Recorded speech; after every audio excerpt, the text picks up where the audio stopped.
అయ్య గారికి ఇచ్చింది. రంగరాజన్ గారు. నమస్తే, రంగరాజన్ మాట్లాడుతున్నాను సార్. నమస్తే స్వామి, బాగున్నారు స్వామి? బాగున్నాను అదే స్వామి, వ్యక్తి స్వామి. నాకు విషయమే తెలియదు స్వామి. నేను తెలిసేసరికి నాకు రాఘవన్న రామకృష్ణ చాలా భయంకరమైనటువంటి ఒక ఘట్టం అండి. లాస్ట్ మొన్న ఫ్రైడే కంటే ముందు ఫ్రైడే జరిగింది, 7th February నాడు. And some 27 people entered my private room, and then they were saying that they are followers of Ramarajyam, and they wanted me to work for Ramarajyam. And what is that? ఏం కావాలి అంటే మాకు సైన్యం తయారు చేసుకోవాలి, రామరాజ్య సైన్యము. దానికి కావాల్సిన వనరులు ఏర్పాటు చేసుకోవాలి. జడ్జిల తాట తీస్తాము, పోలీస్ వ్యవస్థ యొక్క తాట తీస్తాము, రామరాజ్యానికి వ్యతిరేకంగా ఉండే వాళ్ళ తాట తీస్తాము. మీరు ఇక్ష్వాకు వంశస్థులు, ఆ గోత్రానికి చెందిన వాళ్ళని ఐడెంటిఫై చేయాలి. శాస్త్రగుణం అంటే క్షత్రియుల్లాగా పనిచేసే వాళ్ళని ఐడెంటిఫై చేయాలి. వాళ్ళందరినీ మాకు ఎన్రోల్ చేయాలి. దానికి కావాల్సిన వనరులు వైశ్య గుణం ఉన్నవాళ్ళు అంటే బిగ్ ఇండస్ట్రియలిస్ట్, బిజినెస్ పీపుల్, వాళ్ళని ఐడెంటిఫై చేయాలి. వాళ్ళ ద్వారా మాకు కావాల్సినటువంటి వనరులు ఏర్పాటు చేయాలి. ఇవన్నీ చెప్పారు. అన్నాను, ఇది కాదు కదా రామరాజ్యం. రామరాజ్యం అనేది రాజ్యాంగంలో ఆల్రెడీ ఉన్నది. అది శ్రీరాముల వారిది, సీతమ్మ తల్లిది, లక్ష్మణుడు. Part 3 of the Constitution, rule of law. రాజ్యము మన న్యాయం ఉన్నది, చట్టం ఉన్నది, ధర్మం ఉన్నది, న్యాయస్థానాలు ఉన్నాయి.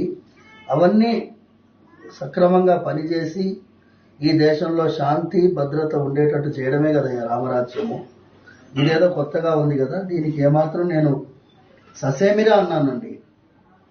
దానికి 40 నిమిషాలు భయంకరమైనటువంటి చిత్రహింసకి లోనయ్యాను. తర్వాత నేను ఇక లాభం లేదు అని చెప్పి సరే అన్నట్టుగా లాస్ట్లో 2-3 minutes నేను వాళ్ళతో ఏకీభవించినట్టు. ఎందుకంటే బాడీ అంతా you can see people were surprise when I came out of the room after they left. కళ్ళంతా ఎర్రగైపోయినాయి, శరీరం అంతా ఒకటే నొప్పి. Imagine sir, I'm 58 years old.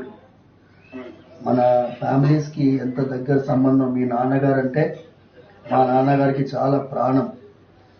మీరు ఇది మనకి ఒక పెద్ద పరీక్ష.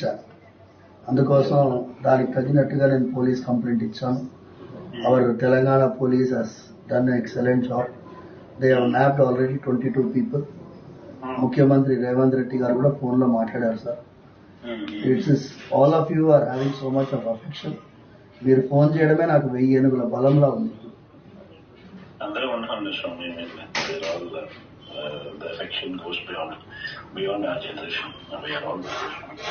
Thank you sir. Thanks for calling sir. Raghava Reddy గారికి మా ఫ్యామిలీకి ఇవ్వాలది కాదు సార్. మీరు మీ నాన్నగారు చేవళ్ళకి పాదయాత్ర ప్రారంభించే ముందు రాఘవరెడ్డి గారు నాన్నగారు ఉన్నారు. ఆయన అన్నారు ఒక మాట, మా టెంపుల్లో స్వామివారు వెలిసింది గుణాల మాధవరెడ్డి గారికి కలలో. ప్రతి ఏడాది ఆయన పాదయాత్రగా తిరుమలకి వెళ్ళేవారు. నాన్నగారు ఏమన్నారంటే, గుణాల మాధవరెడ్డి పాదయాత్రగా తిరుమలకి వెళ్ళారనేది స్థల పురాణం, కానీ ఈ కొండా రాఘవరెడ్డి మాత్రం ప్రతి ఏడాది పాదయాత్రగా పోతాడు, ఇది ప్రత్యక్షమైనటువంటి నిదర్శనం అని చెప్పారు. అలాంటి ఫ్యామిలీ మనిషి సార్ మాతో ఉన్నారు.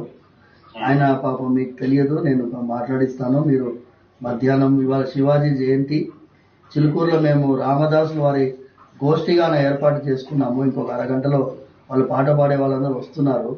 అందుకోసం మీతో ఈ టైంలో మాట్లాడాలని చెప్పాను. ఫోన్ చేయడం నాకు పెద్ద బలంగా ఉంది. Thank you sir. Thank you.